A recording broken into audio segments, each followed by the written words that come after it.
አባ ገብረ ክርስቶስ ቀድሞ ያስተዳድሩት ወደ ነበረው ወደ ሐመረ ኖህ ገዳም አመሩ። ገዳሙ እንደደረሱ አባ ላዕከንና አባ ጽጌን እንጂ አባ ገብረ ክርስቶስን ማንም አላወቃቸውም ነበር። እና አባ ላዕከ ሲነግሯቸው ከትንሽ እስከ ትልቅ በእንባ እየተራጩ እግራቸው ላይ በመውደቅ ሰላም አሏቸው። አባ ገብረ ክርስቶስ የመነኮሳቱን ሁኔታ ለእሳቸው ያላቸውን ፍቅርና አክብሮት ከእንባቸው ጋር በማየታቸው እሳቸውም ስቅስቅ ብለው የናፍቆት እንባ አነቡ። እንኳን ፊት የሚያውቋቸው ቀርቶ እሳቸው ከወጡ በኋላ የገቡት እነ በዝና እንጂ በመልክ የማያውቋቸው ሁሉ ተንሰፍስፈው ከእንባ ጋር ተቀበሏቸው። አባ ገብረ ክርስቶስ የእንግዳ ማረፊያ ውስጥ አረፍ ብለው የሁሉንም ደህንነት ከጠየቁ በኋላ እናታችሁም ወለተ ሚካኤል የሉም እንዴ አሉ። እስካሁን ስላላዩቸው እሳቸውን ላለማግኘት ዞር ያሉ መሰሏቸው። የገዳሙ ጸሐፊ እማሆይ ጽጌ ድንግል እርስዎ ከመድረሶ ቀደም ብሎ ከአበምኔቱ ጋር በቤተ ክህነት ተጠርተው ሄዱ አሉ። ቶሎ ይመጡ ይሆን አሉ ሳያዋት እንዳይሄዱ በልባቸው እየተመኙ። እንጃ ቶሎ የሚመለሱ አይመስለኝም፣ ሲወጡ ምናልባት ላድርም እችላለሁ ብለው ነው አሉ እያመነቱ። አይ ፈጣሪ አትገናኙ ሲለን ነው። ይሁን ምን አድርጋለሁ፣ ዋናው ጤና መሆናቸውን ማወቄ ይበቃል አሉ ባለመገናኘታቸው ቅር ተሰኝተው። እንዲህ አባቴ መቼም መጥተው ዛሬ ሆኖ አይሄዱ፣ ውለው አድረው በተለመደው አባታዊ ምክሮ ልጆቹን መክረው ባርከው ቀድሰው ነው። ስለዚህ ትገናኛላችሁ አሉ እማሆይ አስካለ ባለፈው የወጡ ጊዜ ያለ ስማቸው የሰጧቸውን መጥፎ ስም ከአሁኑ ይዞታቸው ጋር ሲያመዛዝኑ በደላቸው የተራራ ያህል ከብዷቸው ቀና ብለው እንኳን ማየት ፈርተው እንዳቀረቀሩ። የለም እቸኩላለሁ፣ መቼም አዲስ አበባ ረግጬ አልፊያችሁ ብሄድ እናንተ ባታዩኝ ፈጣሪያችሁ ያየኛል ብዬና በዛ በስልጣኔም ጊዜ የበደልኳችሁ ካላችሁ ይቅርታችሁን ለማግኘት ብዬ ነው ጎራ ያልኩትና ልጆቼ ከሰው ስተት ከብረት ዝገት አይጠፋምና ክፉ ያረኩባችሁ ያስቀየምኳችሁ ሁሉ ማሩኝ፣ ይቅር በሉኝ አሉ ከመቀመጫው ተነስተው። እማሆይ አስካለና እማሆይ ወለተ ጊዮርጊስ እየተሽቀዳደሙ እግራቸው ስር ድፍት አሉና አባታችን እኛን ማሩን፣ እርስዎ ቅዱሱን ያለ በደሎ በደል ያለ ስም ሰጥተውኖት እኛንን ማሩን እያሉ እግራቸውን በእንባ አጠቡ። አባ ገብረ ክርስቶስም እያለቀሱ እባካችሁ ከእግሬ የተነሱ፣ ምንም አልበደላችሁኝ። በዚህ ዓለም ያለ ክፉ ስም ሁሉ ቢሰጠኝ የኔን ክፋት አይገልጸውም። ደሞስ መነኩሴ ምን ስም አለውና ስሙ ይጠፋል? ዋሃ በዚህ ዓለም እኮ ስም የለንም ቢልልን መልካሙን ሰርተን እንድናልፍ ቢፈቅድልን ስማችንስ በሰማይ ነው። ስለዚህ በዚሽ ምድር ላይ የሚጠፋ ስም ስለሌለኝ አልበደላችሁኝምና ስለ ፈጣሪ ብላችሁ ተነሱ አሉና ከእግራቸው አንስተው ሳሟቸው። አባታችን ሁልጊዜ ውስጤን እንደ አሽክላ እየበላ ያስጨንቀኝ የነበረው የት አግኝቼ ይቅርታ እንደምሎት ነበር። የውስጥ ጸጸቴን የሚያውቀው ፈጣሪ ይኸው አገናኘን፣ ይቅርታውን አገኘሁ። እርስዎ ከሄዱ ጀምሮ ሰይጣን በእኔ አፍ ተጠቅሞ ያን አጸያፊ ነገር ካስወራኝ በኋላ ጸጸት አሳዝሎ ጥሎኝ ሄደ። ከዛች ጊዜ ጀምሮ ቤተ ክርስቲያን ውስጥ ገብቼ አላውቅም። ስጋና ደሙን ተቀብዬ አላውቅ። ሁሌ በመብሰልሰል ማልቀስ ነበረ ስራዬ። እባክህ ፈጣሪ ያለ ንስሐ አትውሰደኝ ነበር ጩኸቴ። ይኸው ሰማኝ። አሁን ፊቶ ሞቼ በቀር ነፃ ነኝ። በእውነት ያልኖትን የሆነውን ሳትሰሙ ቀርተው አይደለም፣ ግን እንደ ፈጣሪዎ ይቅር ባይ ሆነው ነው ልታዩን የመጡት። አባቴ ጥንቱንም ንጹሕ ቅዱስ ነበሩ፣ ዛሬ ደግሞ የበለጠ የቅዱሶች ቅዱስ የንጹሖች ንጹሕ ሆነው መጡ አሉ እማሆይ ወለተ ጊዮርጊስ ከልባቸው በመነጨ ቃል ከእንባ ጋራ። ኧረ በፈጣሪ የቅዱሶች ቅዱስ የንጹሐን ንጹሕ ፈጣሪ ብቻ ነው። እኔማ የኃጢአተኞች አለቃ፣ ይሄ ቃል አይገባኝም። ይልቅ ወደዚህ ስቦ ያመጣኝ ኃጢአቴ በደሌ ነውና ሁላችሁ ማሩኝ ልጆቼ አሉ ብዙ ለመናገር እንባቸው አላናግር እያላቸው። እዛ ያሉት ሁሉ አባታችን እርስዎ በደል የለቦትም፣ የበደልን እኛ ነን፣ ማሩን እያሉ እግራቸው ላይ ወደቁ። በዚህ አይነት ይቅር ተባብለው እንባቸውን እየጠራረጉ አባታችን ትምህርቶ ቃሎ ናፍቆናልና ትንሽ ምከሩን ብለው ሁሉም ቁጭ ቁጭ አሉ። አባ ገብረ ክርስቶስ መንፈስ ቅዱስ እንዳቀበላቸው አጥንት ሰብሮ የሚገባ ትምህርትና ምክር ከለገሷቸው በኋላ በመጨረሻ ለአበምኔቱና ለእመምኔቷ በቅንነት ታዘዙ። በፍቅር ዝቅ ብላችሁ እሺ በጎ በሏቸው። ክፉ ነገር እንኳ ቢያደርጉ እናንተ በፍቅር ወደ በጎ ለውጡት፣ ከሁሉ ይልቅ ይበልጣልና ተፋቀሩ ብለው በጸሎት ካሳረጉ በኋላ ጸሐፊዋን ወረቀትና እስክሪብቶ ጠይቀው ለእማሆይ ወለተ ሚካኤል ደብዳቤ ጽፈው እንዲሰጡላቸው ለጸሐፊዋ ሰጥተው ሁሉንም በፍቅርና በአክብሮት ተሰናብተው ወጡ እና አባ ለአከ ቤት አድረው በማግስቱ ከአባ አብርሃም ጋር ወደ ደብረ ሊባኖስ ገዳም ሄዱ። እማሆይ ወለተ ሚካኤል የአባ ገብረ ክርስቶስን ደብዳቤ ተቀብላ እየተበሳጨች ማንበብ ጀመረች። በስመ አብ ወወልድ ወመንፈስ ቅዱስ አሐዱ አምላክ አሜን። ልጄ ለሥጋዊና ለመንፈሳዊ ሕይወት እንደምን አሉልኝ? ልጄ መቼም ሞት ራቀኝና መልካም የማይሠራ ዘልዛላ ዕድሜን ተሸክሜ እንገዳገዳለሁ። አዲስ አበባ ለጉዳይ መጣሁና የእናንተንም ናፍቆት ስለነበረብኝ ላያችሁ ጎራ ስል የናፍቆቴን ያህል ልጆቼን በማግኘቴ ብደሰትም እርሶን በማጣት ያዝኛለሁ። በእውነት ዓይኖቱን ለማየት በጣም ጓጉቼ ነበር። የጓጓሁት ዓይኖን ለማየት ብቻ ሳይሆን ሰው ነኝና ላስቀየምኮት፣ ላሳዘንኮት ነገሮች ሁሉ ይቅርታዎትንም ፈልጌ ነበር። ግን የይቅርታ ቃሎትን በጆሮዬ ለመስማት ባልታደልም ይቺ ደብዳቤ ስትደርሶት ይቅር እንዳሉኝ በሙሉ ልቤ ስለማምን ደስ ብሎኛል። አዎ ለሰው ከተበዳይ ይቅርታን እንደማግኘት የሚያስደስት ነገር የታለ? ልጄ መቼም የተጫኑቦት ኃላፊነት ቀላል ስላልሆነ በፈሊጥና እግዚአብሔር ያየኛል በማለት እሱም በመፍራት ተወጡት። ኃላፊነት በቅን ከሰሩበት ከራስ አልፎ ብዙዎችን ወደ ገነት የሚመራ ነው። በቅን ካልሰሩበት የሚያሰጥም የእሳት ባህር ነውና ከፈጣሪ የተሰጦትን ኃላፊነትና አደራ በቅንነትና በትጋት እንድትወጡ ይርዳዎት። አሜን። ልጄ እኔን ኃጢአተኛና በደለኛ አባቶን ይቅር ስላሉ እሱ ይቅር ይበሎት። በዘወትር ጸሎትና በማኅበር ጸሎት አትርሱኝ። አደራ አደራ። ኃጢአተኛና በደለኛ አባቶት አባ ገብረ ክርስቶስ። እማሆይ ወለተ ሚካኤል ደብዳቤውን አንብባ እንደጨረሰች አጠገቧ ያለች ጸሐፊዋን አየሽ፣ ምንጊዜም ክፉ የሠራ ሲጸጸት ይኖራል። እሳቸውም ክፉ ስለሰሩብኝና ጓደኛዬን ስላሳሳቷ ተጸጽተው የይቅርታ ደብዳቤ ነው የጻፉት። በተለይ እሷን በማስኮብለላቸው እጅግ አዝነዋል። ከእሷም ተለያይተናል፣ ሌላ ወጣት ስታገኝ ከዳችኝ ነው እኮ የሚለው ደብዳቤው አለቻት። እውነት ለማስመሰል ፊቷን ቋጠር ፈታ እያደረገች ጸሐፊዋ ደነገጠች። ትክ ብላ ፍጣየቻትና ነው አለቻት። እየነገርኩሽ ሰውየው እንዳልሽኝ ከስተው ጠቁሮ ከሆነ ሲያንሳቸው ነው። ያችን የመሰለች ጥሩ መናኙ ከሆነ በመድኃኒት አብዛው ሲጫወቱባት ከርመው ደግሞ ጥላኝ ሄደች የሚሉት። ብቻ ፈጣሪ ይወደኛል እንኳን ያላገናኘን። እኔ ብኖር ኖሮ ልክ እንደ ውሻ ነበር በጥርሴ ዘልዝዬ ደማቸውን ደመከሉ የማረገው። ግን ፈጣሪ ሰወረኝ። ምን አይነቱ አይን አውጣ ናቸው! የሰሩትን እያወቁ አይናቸውን በጨው አጥበው የመጡት አለች በመገረም። ጸሐፊዋ ግን እኮ መላው ማህበር በፍቅርና በእንባ ነው የተቀበላቸው።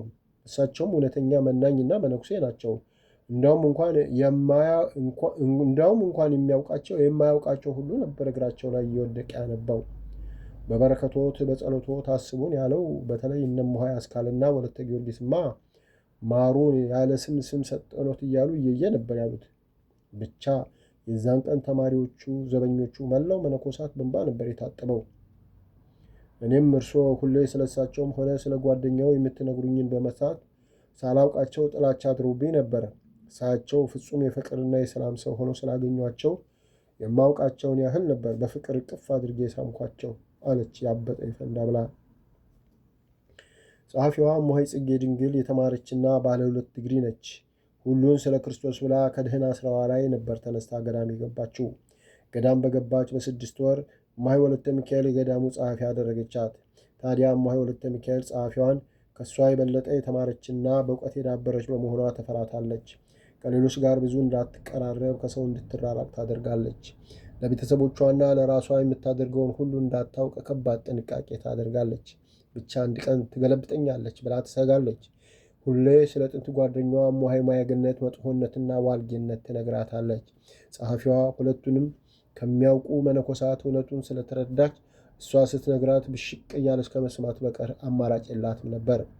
አንዳንዴ ግንፍል ሊልባት ሲል ወሬ ታስቀይራት ነበር። ዛሬ ግን መታገስ አልቻለችም።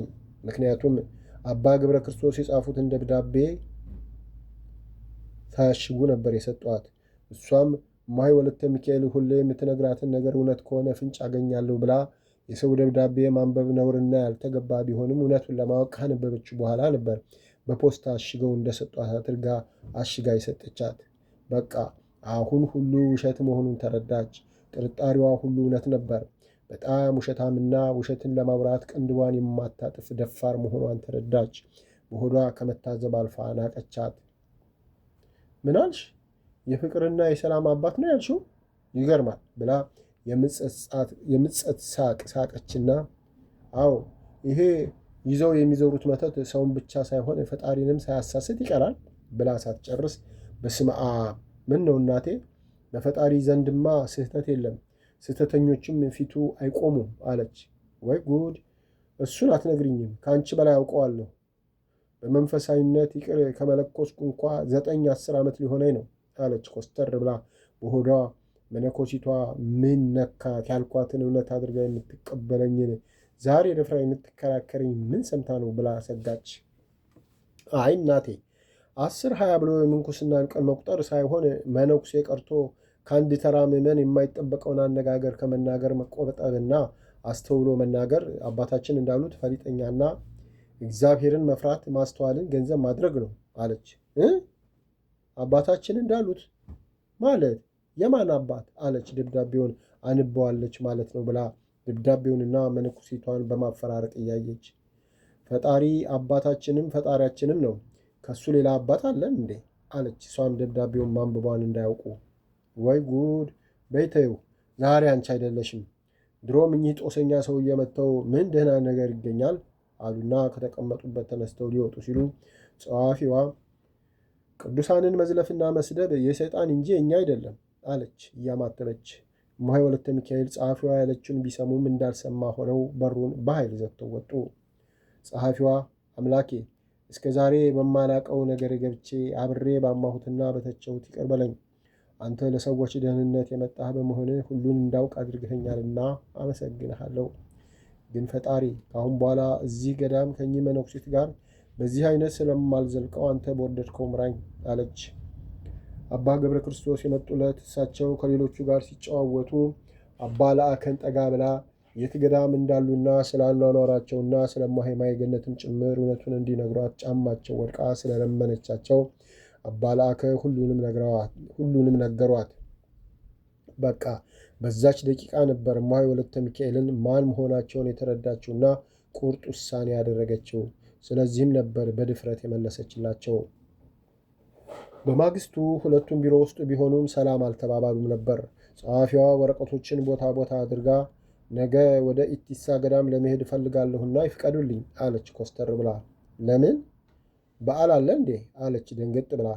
በዓል የለም፣ ግን ጓደኛ ይዛ እንዳለች ያውቃሉ። እሷ በጣም ናፍቃኛለችና አይቻት እመጣለሁ አለች። ጥሩ፣ ስንት ቀን ይበቃሻል አሉ ሁኔታዋን መልከት አድርገው። ገዳሙን ጥላ ልትሄድ ይሆን ባደረገው? ያለበለዚያማ እንዲህ መደፋፈር ከመጣ ጉድ ታደርገኛለች። መላ ማህበሩን ስመለከተው በሁሉ ነገር ወደ እሷ ያደላ ይመስላል። መቼም አባቴ ካለና እኔም በሕይወት ካለው ስልጣኔን ማንም አይነጥቀኝ። ቢሆንም ይቺ አያያዟ ያስፈራል አሉ በልባቸው። 1 ሳምንት ይበቃኛል አለችና፣ ወይ ጉድ! አንዴ እግሬ ውጣ እንጂ ወደዚህ ፊቴንም አላዞር። ውሸት፣ ጥላቻ፣ በጠቅላላው ክፉ ስራ ሁሉ አብሮ በመዋልና በኖር እንደ ተላላፊ በሽታ ቀስ ብሎ ስለሚጋባ ምንም ጻድቅና መልካም ባልሆንም በራሴ ክፋትና ኃጢአት ላይ ሌላ ተጨምሮ መነሻ ከማጣ የራሴው ክፋት ይበቃኛል። ተጨማሪ ሳይመጣብኝ መሸሽ ይሻለኛል አለች በሆዷ። እሺ ሂጂ፣ ግን ከሳምንት እንዳታልፊ አለችና፣ ኧረ የፈጠረኝ ጌታ ወይ ለመኪና ዳርጎ ብቻ በፈለገው መንገድ እዛ ያስቀርሽ አለች በሆዷ።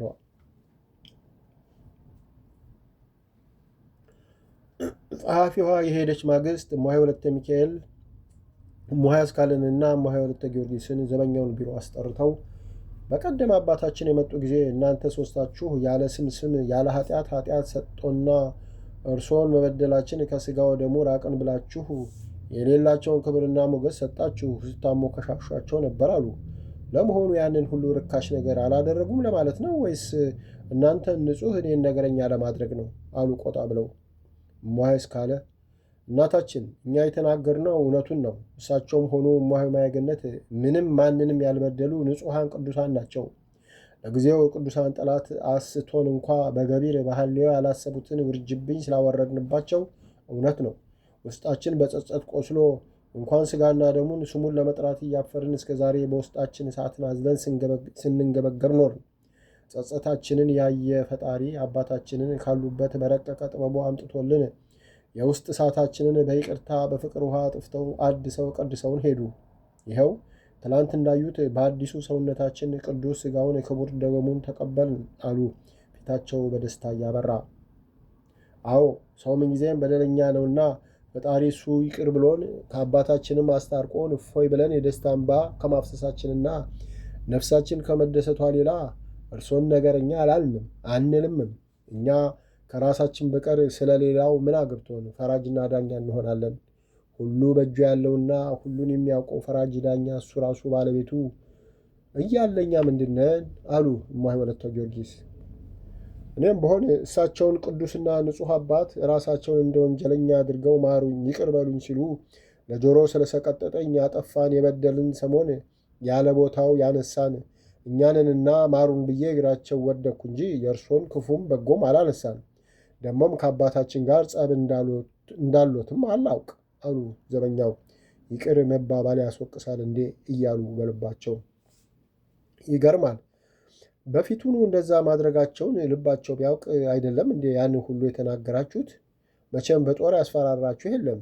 ዛሬ ደግሞ በሰሩት ኃጢአት ተጸጽተውና እሷም ጥላቸው ወደ ሌላ ስለሄደች የውሃ ላይ ኩበት ሆነው ስለቀሩ በእፍረት ሰውነታቸው ከስቶና ጠውልጎ ስላያችሁ እውነተኛ መነኩሴ አድርጋችሁ ይቅርታ ማለትን ምን አመጣው ብላ ልትቀጥል ስትል እናታችን በፊቱኑ እኛ ያወራንባቸውን ነገር ማድረግ አይደለም አላሰቡትም እንጂ አድርገውት ከሆነም ተጸጽቶ ይቅርታን ከመጠየቅ በላይ ምን አለ? ጴጥሮስ ጌታ ቢክድ ተጸጽቶ ስላለቀሰ ከይቅርታ በላይ የመንግሥተ ሰማይ ቁልፍ ተሰጠው። አባታችንም ምንም ሳይበድሉ በተበደሉ በታሙ የቁልቁል ይቅርታ ሲሉ እኛ በዳዮቹ ይቅርታ መጠየቁ ሲያንሰን እንጂ በስቶ አያስወቅሰንም። ምን ነው እሳቸው ከመምጣታቸው በፊት ቦታቸውን አውቀን የዓመት መንገድ እንኳን ቢሆን ተጉዘን ሄደን ይቅርታ በጠየቅናቸው ኖሮ አሉ እማሆይ አስካለ ኮስተር ብለው። አዎ እሳቸው እድለኛ ናቸው። ሳይበድሉ በደልኩኝ ሳያስቀይሙ ይቅርታን የሚጠይቅ ንጹሕ ልብ ፈጣሪ ሰጥቷቸዋል። ይህ ያስቀናል። ይልቅ እንደ ድንጋይ የጠጠረ ልብ ይዞ ሁሌ በኃጢአት ላይ ኃጢአት በበደል ላይ በደልን የሚጨምረው ልብ ያለው ይቅርታ እንደ ሰዓት የሚፈጀው ሁሌ ስለ ሰው ክፋት ከማውራት የማይቆጠበውን የእኛን ልቦና በጸሎታቸው እንዲያለዝበው መጸለዩ ይሻለናል አሉ እማሆይ ወለተ ጊዮርጊስ። አሃ የእኔ ልብ የጠጠረ ድንጋይ ክፋትና ተንኮል ያዘለ ነው ማለት ነው? እየሰደቡኝ ነው አለች በንዴት ፊቷ ተለዋውጦ። እናቴ እኔ እርሶን መስደብ አይደለም ማረም አልችልም ያልኩት ከራሴ ጀምሮ ለፈጣሪ የተመቸ ልብ የለንም ነው አሉ ኮስተርና ከረር አድርገው። ይህ ድርጊታችሁና ንግግራችሁ ሊያስቀጣችሁና ከገዳም እስከ ማባረር እንደሚያደርሳችሁ አታውቁም አሉ ኮስተር ብለው። ግን ያወሩት ሁሉ እውነት መሆኑንና በእሳቸውም ላይ ከፍተኛ ጥላቻ እንዳደረባቸው ተገንዝበውታል።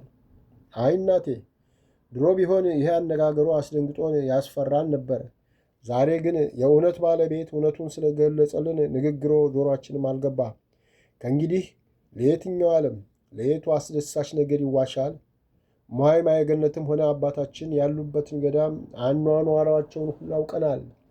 እኛ እዚህ የእነሱን ሥጋ ያለ ቢላ እየቆረጥን ስንበላና ዓላማ ቢሶች ሆነን እነሱ በቅድስናቸው አልፈውን የትና የት ደርሰው ለእኛ ሰላምና መልካም ሕይወት እየተመኙና እየጸለዩልን ነው። ስለዚህ እናቴ ማስፈራራት አይደለም፣ አሁን ውጡ ብትሉ አናቅማማም። ምክንያቱም እውነቱን ተናግሮ የመሸበት ማደር ይባላልና። ስለዚህ አሰናብቱን። ሀገረ እግዚአብሔር ብዙ ነው፣ እንሄዳለን። ከእንግዲህ ልጣችን የተራሰ መቃብራችን የተማሰ ሰዎች የማንም ውሸትና ተንኮል ተባባሪ አንሆንም። ከዚህ በኋላ ስለ እማሆይ ማየገነትም ሆነ ስለ አባታችን ገብረ ክርስቶስ ክፉ ሲነገር ከምንሰማ መሞትን እንመርጣለን። አበቃው አሉ እማሆይ አስካለ ቆጣና ከረር አድርገው። እውነት ነው። ከአሁን በኋላ በእነዚህ ቅዱሳን ላይ ክፉ የሚናገር አንደበት ይዘጋ። እማሆይ ማየገነትን አግኝተን ይቅርታዋን ባናገኝም በተሰጣት ጸጋ ጸጸታችንን ስለምታውቅ ሙሉ ይቅርቷ እንዳደረገችልን ከልቤ አምናለሁ። ዳግመኛም ሰው ያለ ኃጢአቱ አይደለም በኃጢአቱም ቢሆን እንዳናማ የታረመና የተሰበረ ልብ ጌታ ያድለን አሉ ዘበኛውም ዓይናቸው ደም መስሎ ቀልቶ። አዎ ፈጣሪ ንጹሕ ልቦናን ይፍጠርልንና ፈቃዱ ሆኖ ከአባታችን ያገናኘን። መንፈስ ቅዱስ ከዛች ቅድስትም አገናኝቶን ዓይኗን አይተን ድምጿን ሰምተን ወዲያው ከእግሯ በታች ይግደለኝ ምኞቴ ሆነው። በተረፈ እናታችን ሰውን ለምን ይቅር አላችሁ ተብሎ ቁጣና ቅጣት ከገዳምም መባረር ካለ ውሳኔዎትን ለመተግበር ዝግጁ ነን አሉ እማሆይ ወለተ ጊዮርጊስ ፍርጥ አድርገው። እማሆይ ወለተ ሚካኤል ያልጠበቀችው አነጋገር ስለገጠማት የምትለው ጠፋት። ምን ባለስልጣን ቢሆኑ ምን ኃይለኛና ጀግና ቢሆን ሐሰትን ከያዙ ስልጣኑም ኃይሉም ጀግንነቱም ሀብቱም ወገኑም ባዶ ባዶ ነውና የሚናገሩት ቃላት ብቻ ሳይሆን የቆሙበትን ምድር ትከዳለችና እማሆይ ውስጣቸው በፍርሃት ተንቀጠቀጠ። ቀና ብለው እነሱን ማየት ተሳናቸው። የሰሩትን ክፉ ሥራ ሁሉ ያወቁ መሰላቸውና እሺ እናቶቼ፣ የኔና ያንተ ንግግር ሊጣጣም አልቻለም። እኔ ያልኩት ሌላ፣ እናንተ የምትሉት ሌላ ስለሆነ መግባባት ስላልቻልን ሂዱ፣ አመሰግናለሁ አሉና መጀመሪያ ራሳቸው ብድግ አሉ።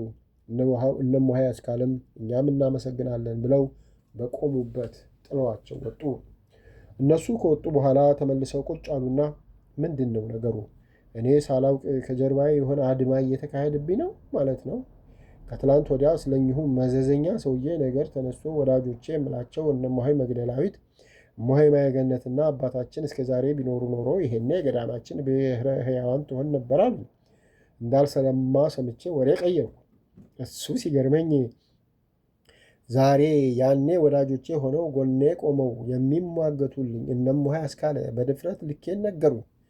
አሰናብችኝ፣ በደስታ እንሄዳለን አሉኝ። እንግዲህ ከዚህ ሌላ ምን ይበሉኝ? ይሄ የሆነ ሴራ እንዳለ ያመለክታል። በገዳሙ ያለ ሁሉ የድሮ አክብሮቱን ትቶ አስተያየታቸው ሁሉ የንቀት አነጋገራቸው የደበጣ ነው። ክፉ የዘራ የሚያጭደው ያው ክፉን ነው ብላ በሐሳቧ ዋለለች። አባ ዘርዓ ብሩክ በተደጋጋሚ እየታመሙ እየዳኑ አገገምኩ ሲሉ በሽታው ሲመለስባቸው በጣም እየተዳከሙ ነው። ያ የሚወዱትን የቤተ ክርስቲያን አገልግሎት እንኳ እያቃታቸው በአብዛኛው የቤተ ክርስቲያኑ ዘበኛ አባ ዓለም ናቸው የሚሸፍኑት። አባ ዘርዓ ብሩክ እንዲህ የወደቁትና በዕድሜ የገፉ የመሰሉት በዕድሜያቸው ሳይሆን በጣም ጸሎት፣ ስግደት ስለሚያበዙ ነው። ከእሳቸው ዕድሜ በላይ 20-30 ዓመት የሚበልጧቸው በእሳቸው ዓይን ሲታዩ ታላቅ ሳይሆን የታናሽ ታናሻቸው ይመስላሉ። እማሆይ ወለተ ጴጥሮስም ብዙ ይበልጧቸዋል፣ ግን ከእሳቸው ብርቱ ናቸው። አባ ዘርዓ ብሩክ ሁሌ የሚጎበኟቸው ስውራን በአንድ ወቅት ብዙ ስውራኖች ያሉበት ይዘዋቸው ሄደው ነበር። እዛ ሄደው የቅዱሳኑን አኗኗር አይተው ከተመለሱ በኋላ ራሳቸውን ጠሉት። አሁን እኔም መናኝ መነኩሴ እባላለሁ፣ ያማረ ቤት ያማረ ምግብ እየበላሁ እያሉ በጸጸት ጠዋት ማታ ያነባሉ።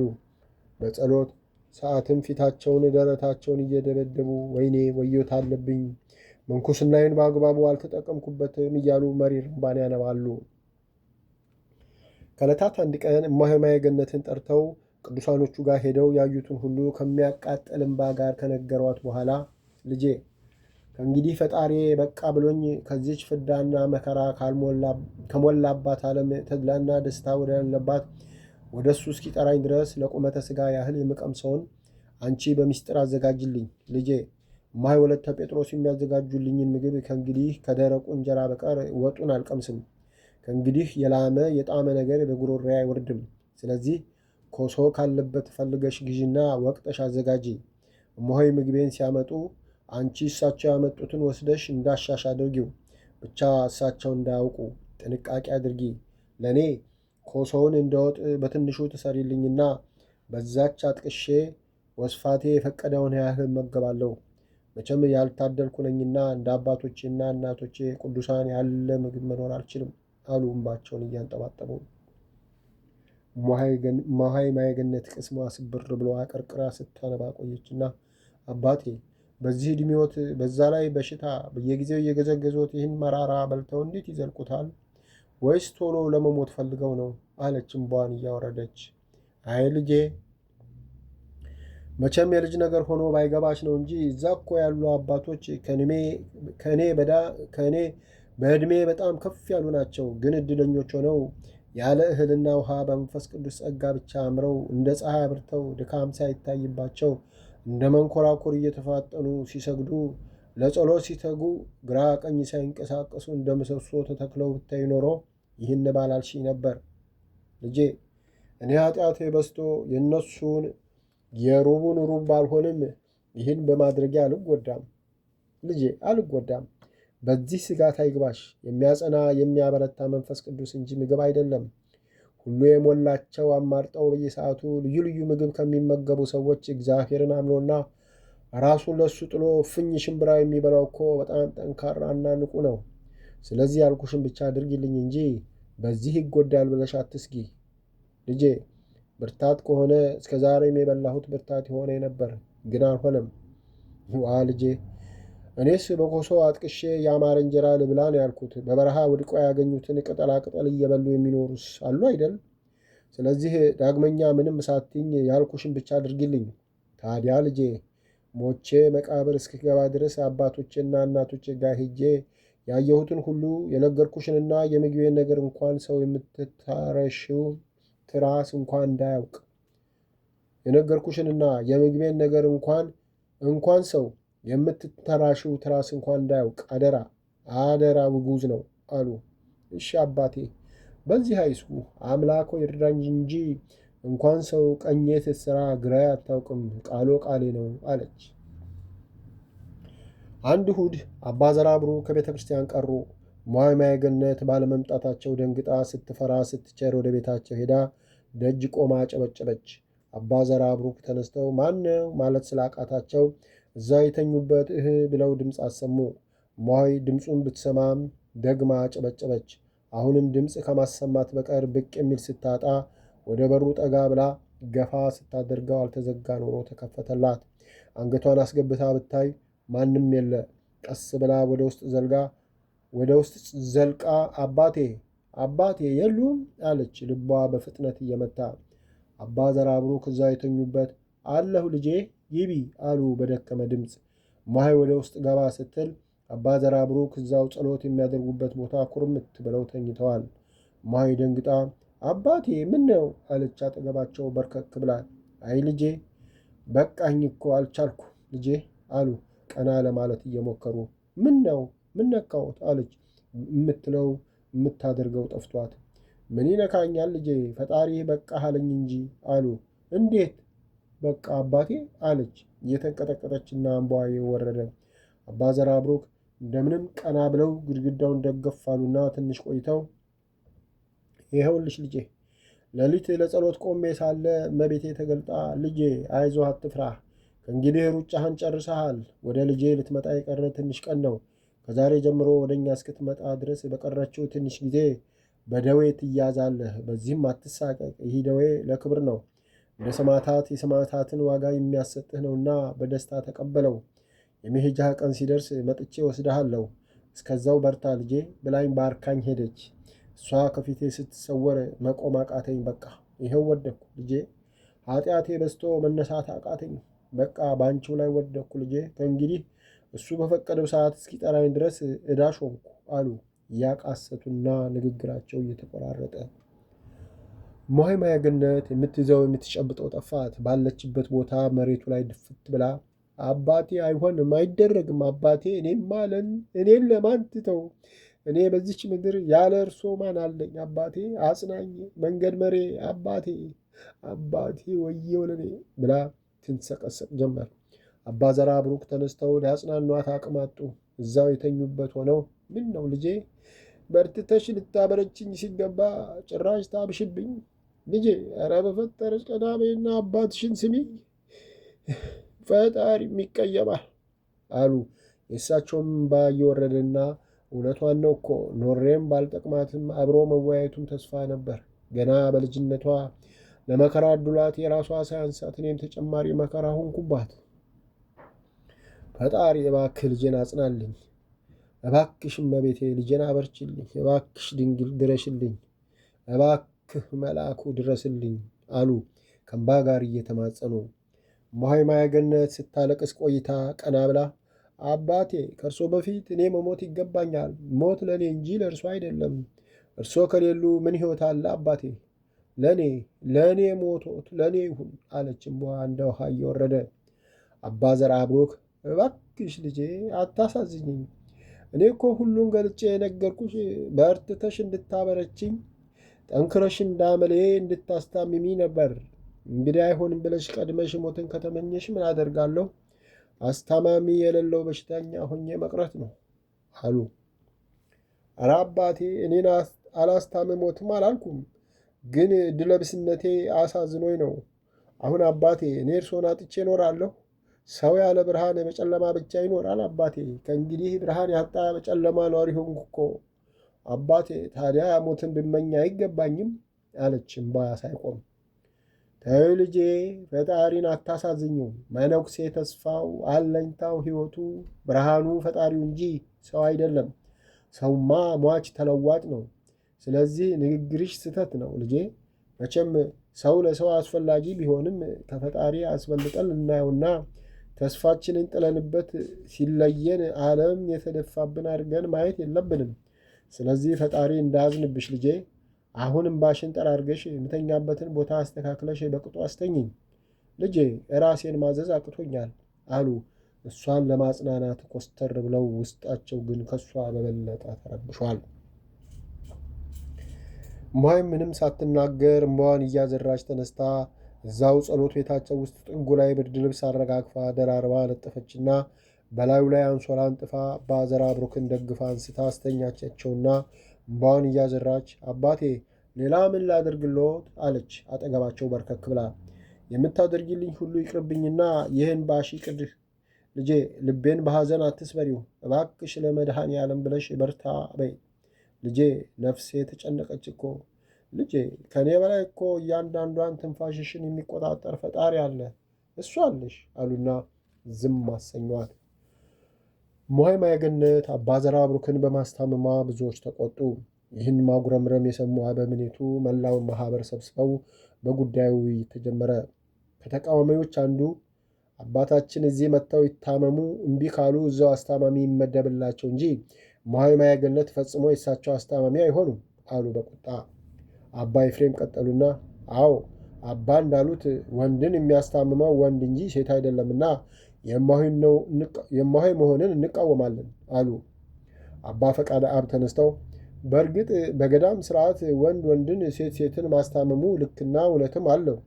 ግን እምቧይ ማየገነት የምታስታምማቸው ከሕግ ወጥ ሆኖና ተደፋፍራ ሳይሆን እሳቸው ራሳቸው እሷ ታስታመኝ ስላሉ ነው አሉ። እንዴ እሳቸው ያሉ እንደሆነ ስርዓቱ ይጣሳል እንዴ?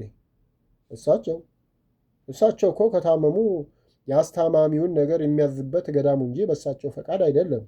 ስለዚህ እሳቸው አሉ ተብሎ ገዳም አይፈርስም አለ መናኝ ለይኩን። አዎ እሳቸው ምንም ትልቅ አባት ቢሆኑና ቃላቸውም ተሰሚ ቢሆን በገዳሙ ላይ ያልሆነ ስርዓት ሲያመጡ ዝም ማለት የለብንም አሉ አባ መሐሪ አበምኔቱን ገልመጥ አድርገው። የሚገርመው የአባታችን ችላ ባይነት ነው። ለመሆኑ ማህበሩ እርሶም በአባትነት ያስቀመጦት የገዳሙን ስርዓት ጠብቀው እንድታስጠብቁ ነበር እንጂ ማንም ተነስቶ የፈለገውን ሲያደርግ አሜን ብለው እንድትቀበሉ አልነበረም አሉ አባ ወልደ ሩፋኤል። አባቴ እኔ የገዳም ስርዓት ተጥሶ አይቼ ዝም አላልኩም። በገዳሙ ላይ ማንም የሚባል የለም እንጂ እንዳሉት ኖሮ ህገወጥ ስራ ሲሰራ አይቼ ዝም አላልኩም። አባታችን የታመሙ ማግስት አባ ፈቃደ አብን፣ አባ አብርሃምን፣ አባ ዘድንግልን ይዤ አባታችንን ለማስታመም ይመቸን ዘንድ ወደ እኛ እንውሰዶት ስላቸው ልጆቼ አክብራችሁ ይህን ስላሰባችሁልኝ ተባረኩ። ግን ፈጣሪ ለእረፍቴ የመረጠልኝ ቦታ ይቺው በጸሎት የደከምኩባትን ቦታ ስለሆነች ከባቴ አልወጣም አሉ። እሺ እንደዛ ከሆነ ከወንዶች የመረጡትን ሰው ይንገሩንና አስታማሚ እናድርግሎት ስላቸው እሱ ጥሩ ነበር። ግን በእኔ በሽታ ሰይጣን ተጠቅሞ ልጆችን ያምስብኛል። ለምሳሌ እምቧይ ማየገነት ሞቼ አፈር እስክገባ ከአጠገቤ አትለየኝም። እኔም ልጄ እንድትለየኝ አልፈልግም። ስለዚህ ያ ለአስታማሚነት የመጣውን ወንድም እንደ ልማዳቸው ከልጄ ጋር ያሙብኝና ይጎዱብኛል። ስለዚህ ልጆቼ እናንተም መጣ እያላችሁ እርዷት እንጂ ለአስታማሚነት እሷው ትበቃኛለች። ለዛው ስንት ጊዜ ልኖር አሉ። አባታችን እኛ እምቧይ ቢያስታምሞት አይከፋንም፣ ግን የገዳሙን ስርዓት መጣስ ሆኖ እንዳስተቸን ፈርተን ነውና ግድ ወንድ አስታማሚ ያስፈልጎታል አልናቸው። ልጆቼ ያለሁት ሴት ደብር ነው። እስከ ዛሬም የሚረዱኝ እናቶቼና ልጆቼ ናቸው። ይህን ማህበሩ ያውቃል። ዛሬ ስለታመምኩ ምን አዲስ ነገር ተከሰተ? ምናልባት የእኔ ወንድነት የእሷ ሴትነት የታያቸው ዛሬ ከሆነ ለምን ይጎዱ? እሷን እንዳትመጣ ከለክላታለሁ። የወንድም ማስታማሚ አልፈልግ። በቃ በሩን ዝጉልኝና ሂዱ። ይህን ደዌ ያዘዘችው እመቤቴ የተገባኝም ባልሆን እሷና ልጇ የቆሙት ለእንደኔ አይነት ሀጥ በደለኛ ደካማ ነውና ራሷ መታ ታስታመኝ፣ ካልመጣችም ጥሬ ተጣጥሬ ሞቴን በጸጋ እንዲቀበለው ተውኝና ሂዱ ብለው ቁርጥ ያለውን ነገሩ። እሺ ምን ላድርግ? ባዶ ቤት ዘግቼባቸው ልምጣና የአባ ሚካኤል ታሪክ በገዳማችን ይከሰት ወይስ ለማስታመም የመረጧቸው ሞያ ያስታሙ? በዚህ ጉዳይ ከና አባ ጋር ተነጋግረን ነው ዝም ያልነው እንጂ ስርዓት ሲጣስ ቆሜ አላየሁምና አባቴም ሆኑ መላው ማህበር ይረዳው አሉ አበምኔቱ። ልክ ናቸው እኮ መላው ማህበር እንደሚያስታውሰው ያኔ ኮከቤ ስትታመም ለአስታማሚነት በማህበር መርጠን የላክናቸውን ሰዎች እኮ ነው በገዛ ፈቃዳቸው እንዳደረጉት ቆጥረን ያለ ስማቸው ስም ሰጥተንና በነገር እሳት እየነደፍን ያሰቃየናቸው። መቼም የእውነት አምላክ የኋላ ኋላ እውነቱን ገልጾ ባያሳፍረንም አሁንም ከእኛ መሃል አስተማሚ ቢላክ ያው ነው የሚደገመው። ስለዚህ አባታችን እንዳሉት እስከ ዛሬም የሚረዷቸው እነሱ ናቸው፣ ዛሬም ያስታሟቸው አሉ አባ ዘድንግል። አዎ እኚህን ቅዱስ አባት ፈጣሪ የገለጸላቸው ነገር አድርገዋል። እስቲ እናስበው። አሁን አባታችን ወንድ ተብለው በዚህ ይጠረጠራሉ? እንኳን ዛሬ እንዲህ በሰው እጅ ወድቀው ጎረምሳ በነበሩበትም ጊዜ የወንድነት ባህሪ አልዳሰሳቸውም። መቼም በእጅ የያዙት ወርቅ ሆኖብን እንጂ ይህን ያህል የምንጨቀጭቀው የእሳቸውን ማንነት ብናውቅ ኖሮ ለምንም ውሃ ያስታመሙ ሳይሆን ለምን ይሞቱብናል፣ ለምን ይታመሙብናል ብለን ደረታችንን እየደቃን ጠዋት ማታ ፈጣሪን ማርልን፣ አባታችንን እንደገና እሸት አድርግልን እያልን ማልቀስ ነበረብን። ለዚህ ስላላደለን የማይታሰበውን አስበን በከንቱ ጊዜያችንን እናባክናለን። እማሆይ ማየገነት አባታቸውን ቢያስታምሙ ምን ነው ወንጀል አሉ አባ ዮሐንስ። አዎ እማሆይ ማየገነት አባታችንን እንድታስታምም የመረጧቸው እሳቸው ብቻ ሳይሆኑ መድኃኔ ዓለም ከነናቱና አቡነ ናትናኤል ናቸው። እሷም ስትፈጠር ብትታደል ነው እኒህን ቅዱስ አባት አስታማሚ ያደረጋት። ስለዚህ ታስታም። እዚህ ላይ ይብቃን አሉ በዕድሜ ያረጁትና በገዳሙ ተሰሚነት ያላቸው አባ ክነፈ ገብርኤል። ጥሩ አባቶቼ፣ ወንድሞቼ፣ ልጆቼ አሁን አባታችን ባሉት ላይ ሁላችንም መስማማት ያለ መስማማታችንን እጅ በማውጣት በድምፅ ብልጫ እንወስንና ወደ ሌላ ጉዳያችን እንግባ። እሺ እማሆይ ማየገነት አባታችንን ታስታም ለስራ በደጅ ጥናት ያሉ እህቶች ይሂዱ የምትሉ እጅ አውጡ አሉ። መላው ማህበር እጁን ዘረጋ። እሺ ለአባታችን አስታማሚ ሌላ ይደረግ፣ እማሆይ ወደ ስራ ትሂድ የምትሉ እጅ አውጡ አሉ። አባ ኤፍሬምና አባ አለሙ፣ አባ መሐሪ፣ አባ ወልደ ሩፋኤልና መናኝ ለይኩን ብቻ ወጡ። እሺ እማሆይ አባታችን እንዲያስታምሙና በደጅ ጥናት ያሉ እህቶቻችን ለስራ እንዲወርዱ ከ5 ተቃውሞ በቀር መላው ማህበሩ በአንድ ድምፅ ወስኗል። በዚሁ የዛሬ ስብሰባችንን ጨርሰናል። ለጸሎት እንነሳሉ። ሁሉም ማህበር በጭብጨባ ውሳኔውን አጽድቆ ለጸሎት ተነሱ። እነ አባ ኤፍሬም የስብሰባውን ውጤት ለመስማት በጉጉት እማሆይ አጸደ ጊዮርጊስ ቤት ተሰብስበው ወደሚጠብቋቸው በረሩ። እነ እማሆይ ወሬውን ለመስማት እንደገቡ ምን ተባለ፣ ምን ተወሰነ ብለው በጥያቄ አጣደፏቸው። እስቲ መጀመሪያ የሚጠጣ ካለ ስጡን፣ በነገር ስንጠበስ ደርቀን የማልነው አሉ አባ አለሙ። እመቤት ፊቱንም አዘጋጅታ ስለነበር ከጠረጴዛው ላይ ጠላ ተሞልቶ የተቀመጠውን ማንቆርቆሪያ አንስታ ቀድታ ለሁሉም ሰጠች እና አባ ከጠላው ከደጋገሙ በኋላ እፎይ አሁን ነው ጥያቄና መልስ አሉ አባ ኤፍሬም። ውይ አባቶቼ ተቃጥላችሁ ኖራል። እኔን እመቤት እስቲ እንጀራ አምጪ አለች እማሆይ አጸደ ጊዮርጊስ ለእናባ ከልቧ አዝና። የለም መብሉ ሲቆየን የጠማን ውሃ ነበር አፈስ ነው። ይልቅ ቁጭ በሉና መርዶን እናርዳችሁ አሉ። እንዴት መርዶ አሉ እማሆይ መልማል ደንገጥ ብለው። አዎ መርዶ ነው። ድሮስ የእነሱ እንጂ የእኛ መች ተሰሚነት አለው አሉ አባ አለሙ በያዙት ዱላ መሬቱን እየደለቁ በቁጭት። ምን ብቻ እሷ ታስታም ብሎ ማህበሩ ወሰነ እንዳትሉ አለች እማሆይ አጸደ ጊዮርጊስ ወደ እነ አባ ፍጣ። አዎ ወሰነ። እኛ ብንጮህ ብንለፈልፍ ማን ሰምቶ? ጠቅላላው ሰው በመሃል ላይ የተያዘ ሚስል ታስታም ከእሷ ሌላ ማንም አይነካቸው ብሎ ጮኸ። እኛም ከአቅማችን በላይ ስለሆነ ዝም ብለን መጣን አለ መናኝ ለይኩን። ጉድ ጉድ ጉድ ጉድ ነው። ለመሆኑ የእሷን መተት የሚፈታ ሰው እንዴት ጠፋ? ይገርማል እኮ መላው ማህበር ላይ አዚሟን አፈሰሰችበት ማለት ነው። አንድ እንኳ ለገዳሙ ተቆርቋሪ ይጥፋ አሉ እማሆይ ይመኙሻል። ወይ እናቴ ቀድሞ ስለ እሷ ማን ተናግሮ ምድራዊ መልአክ አድርገዋታል። ሌላው ቢቀር ለቆረጣና ለሐረም እንኳ እሷ አትወድም ያሉት ይስሩ ተብሏል አሉ አባ ዓለሙ በቁጭት። እንዴ እኛ ብቻ የአህያ ዘር ያለብን፣ እሷ የማን እመቤት ሆና ነው ወርዳ የማትሰራው? የፈለገ ይመጣታል እንጂ እሷ ካልሄደች እኔም አልወርድ በቃ አለች እሞሃ አጸደ ጊዮርጊስ ከተቀመጠችበት በንዴት ተነስታ። አዎ ሁላችንም አንወርድም አሉ ሌሎችም። ሁሉንም በትዝብት አደመጡና ለመሆኑ እሞሃ አጸደ ይህን ሁሉ በድፍረት ስትናገሪ ሰውን ይቅር ፈጣሪን አትፈሪውም? አንቺ ዛሬ እንደዚህ የዋሁን ሰው እያሞኘሽ ያጋበስሽው ነገር ሳይኖርሽና እንዲህ ሳትጠግቢ በፊት ሰው ያደረገሽ ማን ነበረ? አንቺ በእነሱ ላይ አፍሽን ሞልተሽ ትናገሪያለሽ? እረ ለመሆኑ ያ ሞገደኛ በሽታሽ እዳሪሽን እያስበላሽና እንደ ቅባት ሰውነትሽን ሲለቀለቅ ሳትጸየፍ አጥባሽ አብራሽ የተንገላታችውን ያ ሁሉ ድሮ ተረሳሽ?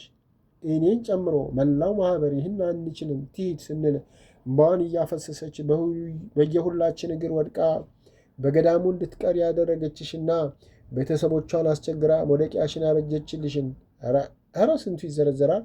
እሱ አይደለች አባታችንስ በአንቺ ህመም ያላዩት መከራ አለ። በደከማ አቅማቸው ሁለቴ ወንዶች ገዳም ወርደው ሁሉን አስተባብረው ምህላ እንዲያዝ አድርገው ከነምባቸው አላስታመሙሽም? አንቺ ውለታ ቢስ ዛሬ በእነሱ ላይ አፍሽን ታላቅቂያለሽ። ሲሆን ሰው ብትሆኚ እሞሃ ማያገነት አልነበረችም የአባታችን አስታማሚ። ድንጋይ ላይ ተኝተሽ የምታስታመሚው አንቺ ነበርሽ፣ ያውም ደረትሽን እየደቃሽ። አንቺ ውለታ ቢስ የበላሽበትን ገበታ ሰባሪ አሉ እሞሃይ ጽጌ ማርያም በንዴት ከንፈራቸው እየተንቀጠቀጠ። አባ ኤፍሬምና ሁላችሁ ስቲል ጠይቃችሁ አባ ዘራ ብሩክም ሆነ እሞሃይ ማየገነት ለእናንተ መከራ ያልገቡበት እሳት ነበር? መቼም አልዘረዝረውም፣ ሁሉን ታውቁታላችሁ። እና ዛሬ ያ ተረስቶ እነሱ ላይ ፈራጅ ስትሆኑ ትንሽ አታፍሩ? አባ ለሙስ ያኔ እንደዛ ታመው ለሞት ደርሰው አባ ዘራ ብሩክ አይደሉ ከከተማ ሊጠይቋቸው የመጡትን እባካችሁ ወንድሜ ታሟል፣ ወስዳችሁ አስታሙልኝ፣ ፈጣሪም የቆረጠው ከሆነ እዛ እንዳትቀብሩት ወደዚህ አምጡልኝ ብለው እንባቸውን እያፈሰሱ የላኩት? ዛሬ እርሶ የእሳቸው በሽታ የመርፌ ውጋት ያህል ሳይሰማዎት በበሽታው ይሳለቃሉ አሉ እሞሃይ ሐረገወይን አይናቸው በንዴት ቀልቶ እየገላመጧቸው። የሚገርመው ደግሞ ሀብታም የሰጣቸውን ያጠራቀሙትን ልትበላ አለች። ይገርማል። እስቲ ከእኔ ጀምሮ ሁላችሁንም ልጠይቅ፣ በእውነት አባ ዘራ ብሩክ ያትርሱኝ ይቀበላሉ? ሰው እምቢ ብሎ እንኳ ጥሎላቸው ከሄደ ለሁላችን አይደለም ወዲያው ጨው ስኳር ግዙበት ብለው የሚሰጡን? እንኳን ገንዘብ፣ ሽሮ፣ በርበሬ፣ ስኳር፣ የተለየ ነገር ልብስም ቢሆን ሰው ካመጣላቸው ለእኛው አይደለም የሚያከፋፍሉት? ይቺ ለእኔ ትሁን ብለው ወደኋላ አስቀርተው ያውቃሉ? ታዲያ የት ያጠራቀሙትን ነው እሞሃይ የምትዘርፈው? እሞሃይስ ብትሆን እናት አባቷ ዘመዶቿ ባዳም ይሁን ያመጣላትን ሁሌ ዝቃ እንዳካፈለችን አይደለም? እንኳን ከሳቸው ልትፈልግ በቀደምና አባላካ ያመጡትን ብርቱካን፣ ሙዝ ለራሷ አንድ ፍሬ አፏ ሳታደርግ አይደለም ለእኛ ያደለችው? ደግሞ ስለ አባታቸው ብለው ያመጡትን የአጥሚት እህል እሳቸው እሺ ብለው አይጠጡም፣ እርሶ ሳል ስላለቦት እያፈሉ ጠጡ ብላ ከ3 ኪሎ በላይ የአጃ ዱቄትና ስኳር ሰጠች። እኛ አላሉኝም? እሞሃይ መልማል እንግዲህ የሰጠችሁት ማን አስገድዷት ነው? እናንተ እንደምትሉት ስግብግብ ብትሆን ቁጭ አርጋ ታሻግተው ነበር። እንግዲህ እሞሃይ እናንተ እንዳላችሁት ሀብት ፈላጊም ሰብሳቢም አይደለች። እንዳናንተም ለሎያ አልተገዛችም። እሷን ያንገበገባት ያስጨነቃት የአባቷ መታመም ብቻ ነው። እስቲ እሳቸው ከታመሙ ጀምሮ ፊቷ የእምባቦይ ሰርቶ ከሰውነት ጎዳና ወጥታ አንድ ልጇ የታመመባት እናት ሆና ስቃዩን ታያለች። እናንተ ችግራችሁ ህልም ቅዠታችሁ ብር ብቻ ስለሆነ ብር ለመሰብሰብ ነው አላችሁ። እሱ ያንቺ ስራ ነው። አዎ በሀብታም ብር ሰክረሽ በየጊዜው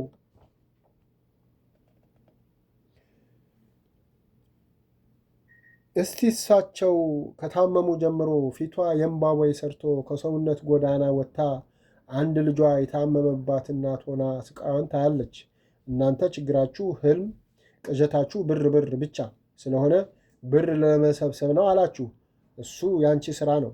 አዎ በሀብታም ብር ሰክረሽ በየጊዜው መሸታ ቤት ይመስል ጠላ እየጠመቅሽ መሰሎችሽን ሰብስበሽ እንደምትደነፊው እሷ አልደላትም። እሷ የአባቷ ነገር ነው ቁስሟን የሰበረው። ደግሞ እሷ ስራ ካልሄደች አልሄድም ይባላል። ሄደሽ ምን ስትሰሪ ነው የምትሄጂው ያው ለወሬሽ ነው። ኧረ ፈጣሪ ይቅር ይበላችሁ። የእናንተን ነገር ሲከታተሉ እብደት ነው ትርፉ። ውለታ ቢስ ሁሉ አሉ እማሆይ አረጋወይን። ተነሽ እንውጣ፣ ከእነዚህ ጋር መቀመጥ አያስፈልግም። አቤት ፈጣሪ፣ ጥንትም ታጋሽ መሆንህን አውቃለሁ። አሁን ደግሞ የበለጠ አወቅኩ። እነዚህ የበሉበትን ገበታ ሰባሪዎች እሳት አዝንብህ አለማቃጠልህ አሉና እየገላመጧቸው ተከታትለው ወጡ። እማሆይ ጽጌ ማርያም አንድ ነገር ትዝ ብሏቸው መለስ አሉና እረ ለመሆኑ እናንተ ወንድና ሴት አይደላችሁም እንዴ? እስቲ ንገሩኝ። ከልክ በላይ እየበላችሁና ይሄን ጠላ እየጠጣችሁ ያልተሳሳታችሁት ቅዱሳን ሆናችሁ ይሆን? እስቲ ልጠይቃችሁ፣ ቅዱሱን አባት በሐዘንና በእንባ እግዚአብሔርን በመፍራት ማስታመም ነው ወይስ ያለ ሥራ ፍትወታችን ሊቀሰቅሱ የሚችሉ ምግብና መጠጥን እየተጋቱ አብሮ መዋል?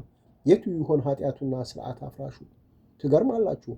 ሰው የራሱን ቁጭ አድርጎ በሰው ላይ ዳኛ ሲሆን ያሳዝናል።